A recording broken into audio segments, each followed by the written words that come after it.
The watch was already running when I walked into that room. And nobody in there. Not the estate attorney. Not the appraiser from Sotheby's. Not my brother-in-law with his PowerPoint about charitable impact. Could figure out how that was possible. It had been sitting in a glass case for 11 years. But I'm getting ahead of myself. Let me back up, because this story doesn't start in that conference room. It starts in a garage on Birch Creek Road. On a Tuesday morning in October, with a man named Theodore Marsh, and a cup of coffee he never got to finish. My wife's father was a clockmaker. Not a hobbyist, not a weekend tinkerer, a real one. Third generation. His grandfather had come over from Stuttgart in 1931 with 2 suitcases, and a set of watchmaking tools that Theodore still had on his workbench when I met him, still used every single day. The tools were so old the handles had worn smooth, the markings rubbed off entirely. And Theodore knew each one by touch alone. He could reach into a drawer in the dark and pull out exactly what he needed. I watched him do it once on a bet. And I never doubted him again. I met my wife. I'll call her my wife. Though she was my girlfriend then. Through a mutual friend at a barbecue in Raleigh. The summer I was 27. She had her father's hands. That's the first thing I noticed. Long fingers, knuckles a little rough. The kind of hands that actually do things. She was eating corn on the cob, and arguing cheerfully, with a stranger, about the designated hitter rule. And I thought, that is the most interesting person at this party. I was right. Her name is Sylvie. We got married 2 years later in the backyard of her parents' house in Greensboro. Under a string of lights, Theodore had spent 3 days hanging himself, because, in his words, the rental ones blink wrong. I didn't know what that meant. I came to understand it later. Theodore had opinions about mechanisms, about the way things moved, and what that movement meant.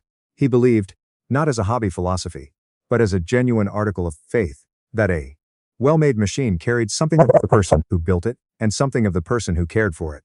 And that these things were not separable from the object itself. You couldn't just hand a clock to somebody and say, "Here, this works." You had to understand its history. You had to know who had wounded and when and why. He tried to explain this to me once, early on, before I fully understood who I was dealing with. I nodded along politely the way you do with a girlfriend's father when you're 28, and a little intimidated and mostly just hoping he likes you. He stopped mid-sentence, looked at me and said, "You don't understand what I'm saying yet. That's fine. You will." He was right about that too. Theodore gave Sylvie a watch for her 16th birthday. Not a gift from a store, he made it. Took him the better part of a year, working on it in the evenings after the shop closed. It was a small thing. Silver case, simple face, no diamonds or flourishes. The kind of watch that didn't announce itself, but the movement inside it. The actual mechanism that made it run. Was, according to the one horologist who ever examined it, a piece of work that would have been extraordinary coming out of a professional atelier in Geneva. Let alone a one-man shop in Greensboro, North Carolina. He had engraved the back, not with a date or her name. Something like that would have been too obvious for Theodore. He engraved a small bird in mid-flight, not quite a sparrow, not quite a swift. Something in between. Something he designed himself. Sylvie once asked him what kind of bird it was supposed to be. He said, "The kind that keeps going." She wore that watch every day for 8 years. Through college, through her first job, through our first apartment with a broken radiator, and the neighbor who played drums at midnight. She wore it the day we got married.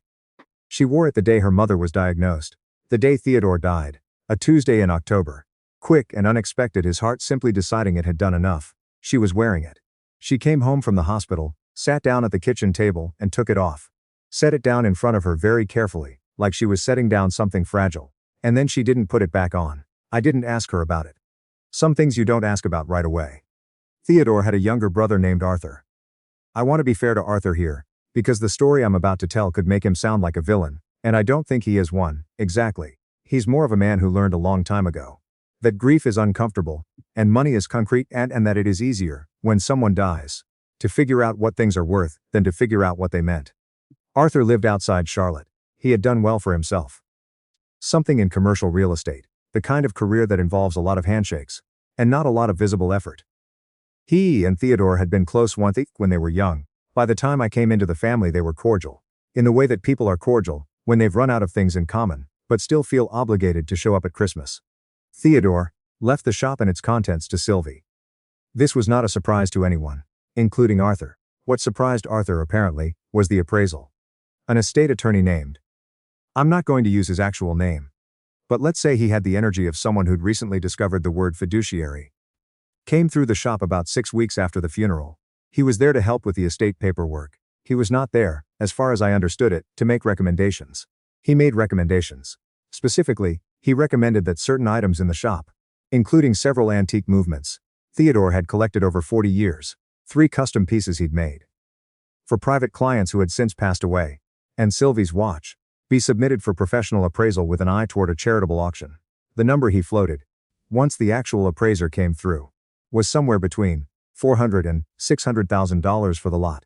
And Arthur, who had arrived at the shop that day wearing a blazer that cost more than our monthly mortgage payment, nodded slowly and said, "Theodore would have wanted to give back." I was standing right there when he said it. Sylvie didn't respond. She just looked at her father's workbench. Here is what I knew about my wife's watch, that Arthur did not know, and that the estate attorney did not know, and that the appraiser from the auction house certainly did not know. It needed to be wound. Not with a key, not with a battery. By hand, with the crown, the small knurled knob beside the case. It was a purely mechanical movement, no quartz, no electronics of any kind. The spring inside it that stored energy, and released it in the precise, measured intervals that moved the hands. That spring needed to be tensioned by a human hand, regularly, or the watch would stop. Theodore had wound it every morning of Sylvie's life, from the day he gave it to her, until she was old enough to do it herself. Before school, before breakfast, he would knock on her door. She would hand it to him through the crack. And he would wind it and hand it back. This went on for 4 years, until Sylvie told him kindly that she was 16 and could wind her own watch. He laughed and agreed, and she took over the ritual herself. She wound it every morning, right after she brushed her teeth. When she stopped wearing it after Theodore died, she stopped winding it. The watch ran for about 2 more days on its remaining tension, then went quiet on a Thursday morning in November. The hands stopped at 7:14. It had been in a glass case for 11 years. The meeting was Arthur's idea. He'd framed it as a family conversation, which is what people call meetings when they want to make a decision they've already made. The estate attorney was there. The appraiser, a woman named, she can keep her real name, was perfectly decent, was there via video call.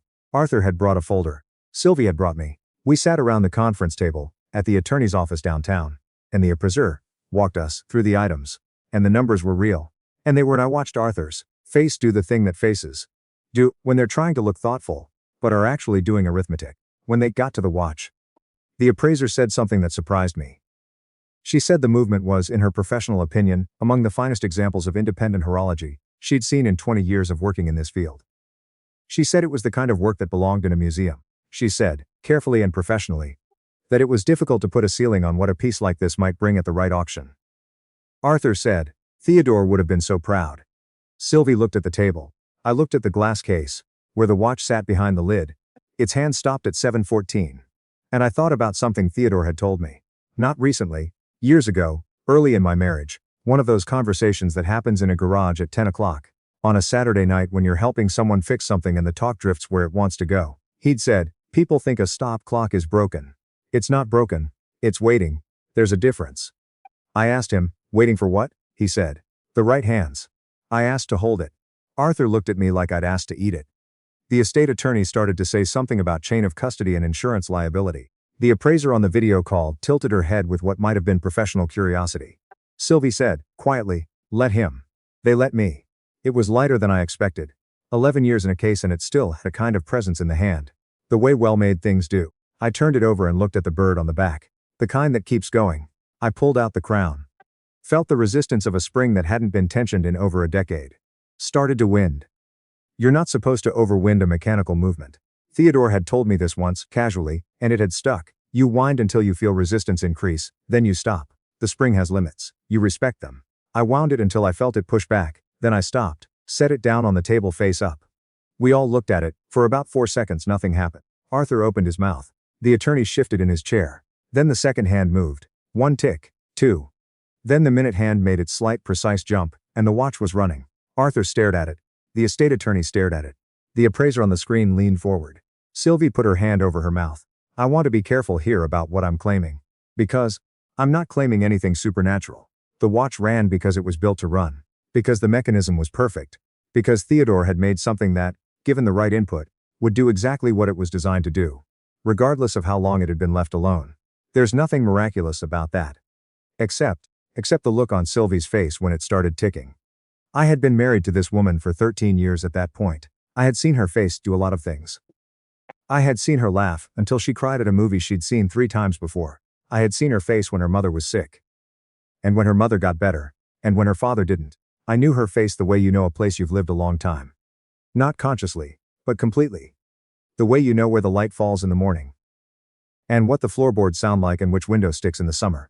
I had never seen her face do what it did in that moment. It was like watching someone remember how to breathe.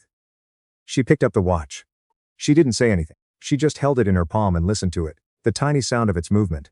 The sound that, I understood suddenly, in a way I hadn't let myself understand before, was inseparable. For her, from the sound of her father in the next room, from 40 years of mornings, from the specific irreplaceable audio of a life. Arthur cleared his throat. Well, he said, we should probably discuss. No, Sylvie said, just that. Just the one word. Said the way she says things when she's made up her mind, which is the way someone speaks when they're done being polite, and have decided to simply be clear instead.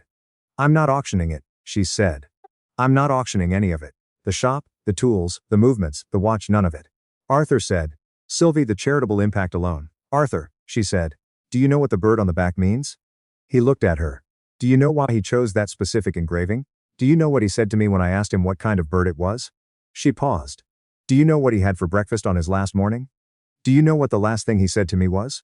Arthur was quiet. I do, Sylvie said, and I'm the one who should decide what happens to this. The meeting ended shortly after that. The estate attorney gathered his papers with the efficiency of a man who has learned to recognize when a meeting is over and would like to stop billing by the hour. The appraiser said graciously that she understood and that the offer stood if Sylvie changed her mind. Arthur left without saying much. I don't know what he thought. I'm not sure it matters. What I know is what happened afterward. We drove to the shop on Birch Creek Road. We let ourselves in with the key Sylvie had carried on her keychain since she was 16. The same key, the original, a little worn on the teeth, but still cutting the tumblers just fine. We sat in the shop for a long time without turning on the lights, because the afternoon light coming through the window was good and we didn't need anything else. I looked at the workbench. The tools lined up the way Theodore had lined them up. Smooth handle, no markings, each one in its place. The drawers he could open in the dark. The coffee mug that still had, and I am not making this up, a faint ring at the bottom, because nobody had washed it since the last morning he'd used it. Some things you don't move. Not because you can't. Because you're not ready to tell that chapter it's over. Sylvie put the watch on. Right there in the dim shop, she buckled the strap and settled it on her wrist and held it up to check the time. It was off by about 4 minutes. Tag, taff, stop time will do that, but it was running. She looked at me. Thank you, she said. I said, for what? I just wound it. She shook her head a little. You knew, she said. You knew what it needed. I've thought about that a lot since then. What I knew and when I knew it and how. The truth is, I knew because Theodore had told me. Not specifically. He hadn't sat me down and said, someday there will be a meeting in a law office, and here is exactly what you'll need to do. It wasn't like that. It was more that he'd spent years handing me pieces of information, without any apparent urgency, the way certain people teach.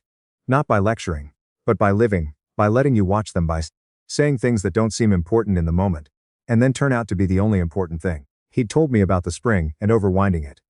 He'd told me the difference between a stopped clock and a broken one. He'd told me about the tools, worn smooth, and how that smoothness was itself information, was itself a record of every hand that had ever held them. He talked about mechanisms as if they were relationships. As if care was something you could build into an object, and have it remain there, available, whenever the right person came along to find it. I'm not a clockmaker. I'm not going to pretend I understood half of what he was telling me in those late-night garage conversations. But I understood enough. Enough to sit in that conference room and look at a stopped watch and know it wasn't broken. Enough to ask to hold it. Enough to wind it slowly, carefully, until I felt it push back. Enough to know that some things don't need to be sold to be honored. They need to be used. They need to be held and wound and worn. And they need to tick in the morning when you wake up. Because that sound is not just a watch working. It is a specific voice in a specific room, telling you that you are known and you are loved and the day can begin. Sylvie reopened the shop 8 months later. Not to make money, though she does. Not to keep herself busy, though it helps. She reopened it because Theodore had 3 clients, with clocks in various states of repair when he died. And after all the legal sorting was done, those clients still existed, and their clocks still existed, and someone needed to call them. She had not been a clockmaker when her father was alive. She had a degree in landscape architecture. She knew the principles, had grown up watching, understood more than she realized. But she had not been a clockmaker. She is one now. It turns out it runs in the family in ways that don't require formal declaration. The tools on the workbench have new wear patterns developing. There are 2 sets of grooves in the handles now. The deep old ones from Theodore's grip, and the new ones from Sylvie's. In 50 years those will be indistinguishable. In 100 years whoever holds them will feel only the accumulated history of careful hands. And they will not be able to tell where one person's touch ended and another's began. That seems right to me. The watch is on her wrist every morning now. She winds it after she brushes her teeth, the same ritual right on time. Arthur called a few months after the shop reopened. He didn't say much. He asked if Sylvie was doing okay, and she said yes, and he said good, and that was more or less the whole conversation. I don't know if he ever understood what happened in that conference room. I don't know if it would have meant anything to him if he had. Some people look at a clock and see money. Some people look at a clock and hear their father's voice in the next room. You can't explain that difference to someone who doesn't already know it. You just have to hope the right people are in the room. There's something Theodore said to me once, that I've been carrying around ever since, in the pocket of every day, the way you carry something small and solid to hold on to. When the day gets long. He said. The question is never whether something still works. The question is always whether someone still cares enough to wind it. I think about that sentence in all kinds of contexts now. Marriages and friendships. And the small daily rituals that seem trivial until they stop. The 10-second thing you do every morning that is, without you knowing it, holding something together. The attention you pay to a person, or a place or a habit that keeps it running, keeps it present, keeps it from going quiet on a Thursday morning, with its hands frozen at 7:14. Care is maintenance. Maintenance is love. These are not poetic things. They are mechanical things, practical things, the actual operating principles of anything you want to keep. I know that because a clockmaker in Greensboro spent 15 years teaching me without ever once calling it a lesson. I know that because my wife puts on her watch every morning. And the sound of it, that tiny steady tick, is the sound of her father in the next room, reminding her that the day can begin. And I know that because one afternoon in a conference room, full of people who thought they were talking about money, a watch that had been silent for 11 years, decided to start speaking again. What is the small ordinary sound you would give almost anything to hear one more time from someone you've lost? Maybe it's a laugh, or a door, or a coffee cup set down, in a particular way in a particular kitchen. Maybe it's something that seems too small to mention. Those are always the ones that get you. The small sounds, the ones grief hides in when the big waves are done. Tell me about it. I'd like to know.